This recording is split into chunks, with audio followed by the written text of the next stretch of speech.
O caso dela é um caso à parte, Idiota. porque de fato ela teve um surto, né? E nos áudios dela, no áudio que vazou dela, ela mostra alguns episódios de surto mesmo, né? No discurso que ela apresenta, né? Em algumas frases que ficam distorcidas. Ali, pela sua experiência, pelos áudios que são reais, né? Ali já apresenta isso? Sim, sem dúvida. Surto. No início, quando você vê o fato, você pensa que é uma situação de fetiche. Pois né? por isso que eu perguntei, né? Isso, exatamente. A mulher que é bem sucedida, que tem uma vida tranquila, que ajudava uma pessoa e de repente Sim. tinha um fetiche Isso. de... Pois é, exatamente. No início, a gente levanta isso é um fetiche, né? Isso a suspeita maior é essa. Só que quando você ouve o áudio, né? Tem um áudio dela que vazou de 14 minutos aproximadamente. Eu ouvi todo o áudio. E você percebe que alguns pontos do áudio mostram exatamente alguns flashes de surto, né? Que é justamente quando ela fala que ela tinha um propósito e durante nessa intenção de realizar o propósito dela, né? Ela abre o YouTube e ela ouve umas frases, umas palavras de um cara que ela segue, né? E ela abre exatamente no vídeo que ele fala de propósito. Então, essa sensação dela de que ela tem que fazer algo, né, se fortalece mais ainda, porque ela começa a apresentar um surto. Existe, de fato, uma vulnerabilidade por parte dela, porque a gente percebe que existe uma percepção de que ela tem um contato direto com Deus. E nesse contato direto com Deus, ela entende que há uma mensagem que ela precisa cumprir essa missão, né? E aí vai até um alerta, né? Para as igrejas, quando elas tiverem intenção de recrutar pessoas para fazer missão, né? Para trabalhar em missão, verificar justamente a capacidade dessas pessoas de ter o contato com essas possibilidades de missões, né? É muito importante. Por quê? Porque, segundo um veículo de comunicação, ela apresentava, né, surtos desde 2017. Ah, não foi aquela vez? Se o marido dela disse Essa que não foi a vez. única vez. No veículo de comunicação diz que desde 2017 que ela apresentava esses surtos. Mas né? esse tipo de surto específico? Não sei se esse tipo de surto específico. Aquilo que eu disse no começo, assim, muitos segredos, né? As famílias, né? É natural que as pessoas, as famílias e a sociedade, ela trabalhem com segredos, né? Alguns segredos, por exemplo, existe um segredo social que as pessoas evitam falar sobre o suicídio, né? Em programa de televisão, Tinha essa máxima no jornalismo, né? Hoje parou um pouco mais. Exatamente. Ainda tem, mas parou um pouco mais, né? Isso. Televisão não se fala em suicídio. Seria um acordo com a OMS, né? Exato. Agora, o que acontece é porque existe a questão da sugestão, né? O suicídio, ele sugestiona outras pessoas, né? A pessoa, se você vê a realidade... Ele incentiva. Incentiva, né? Quando a gente fala questão de sugestão, né? Sugestionar no sentido de influenciar, né? Quando a pessoa vê que uma pessoa cometeu suicídio e se identifica com a história dela, ela pode se sentir sugestionada, né? Ou influenciada para o ato. Então, isso é um segredo social, né? Então, esse caso, ele veio à tona e tomou toda essa proporção por causa da imprensa, né? Da mídia, né? Que é um bode expiatório espetacular, assim, Exato. de uma história. Exatamente. E que tem o pós, eu te pergunto, por exemplo, a oratória dele pode, de alguma forma, ter disparado algum gatilho nela? Ela estava em surto, né? Isso, ela mostrou indícios de surto. Correto. Né? O que precisa saber anteriormente, se ele já teve contato com ela em outras situações? Surgiu até umas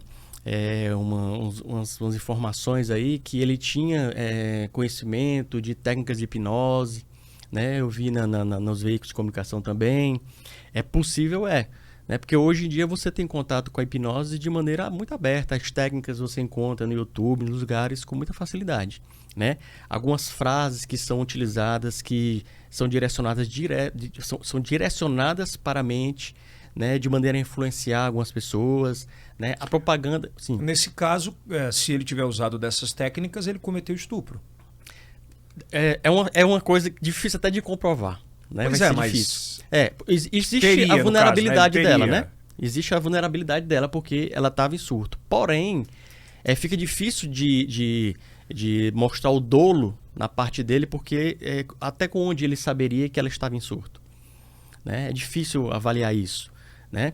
Até a culpa também, nem dolo nem culpa, ficaria difícil até de mostrar isso, né? Porque essa imagem que você mostrou agora há pouco, isso foram segundo se sabe, essas imagens foram registradas no mesmo dia.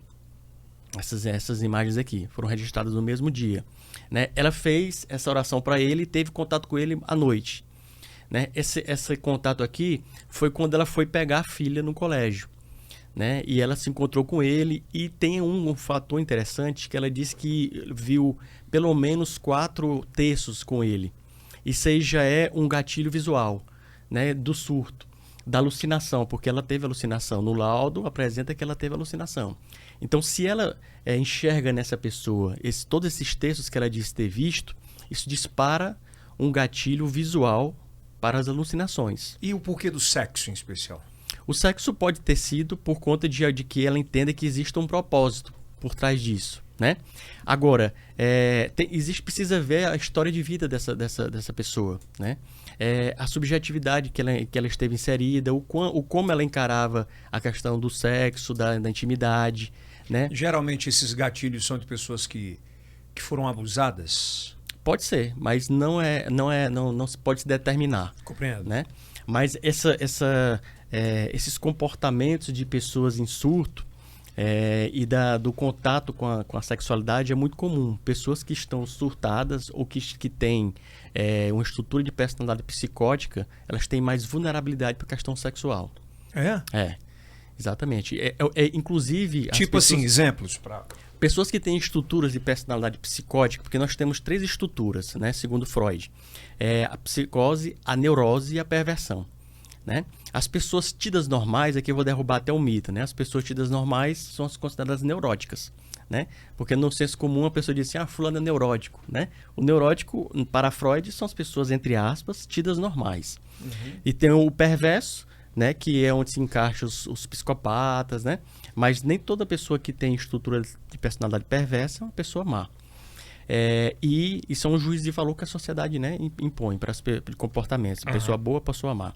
E as psicóticas, né, que são as pessoas que têm o exemplo de pessoas que têm estrutura de psicose, esquizofrenia, né? Pessoas que têm, como ela foi diagnosticada com transtorno bipolar. Né? Pessoas que têm outros tipos de transtornos de humor são pessoas que estão dentro dessa estrutura de psicose, né? Nos casos são psicóticas, né? Então essas pessoas elas têm mais facilidade de se exacerbar a questão sexual. Pessoas que têm essa estrutura de personalidade psicótica, né? Essas pessoas que têm essa estrutura de personalidade psicótica, elas não sofreram o que a gente chama de castração. Elas não foram castradas, né? O que é a castração? É a imposição de limites. O cara vai pensar, a castração exatamente. Cortar, né? Cortar, exatamente. Mas a castração, na psicanálise, é exatamente a imposição de limites, né? De percepção de regras sociais, de leis, né? Vamos dizer assim, termos de condutas sociais, né? Essa pessoa, quando ela não é castrada, ela não percebe esses... Que isso não é errado. Não, exatamente, isso não é errado, né? Que é comum. Isso é comum, exatamente, é comum. Isso vai muito da criação,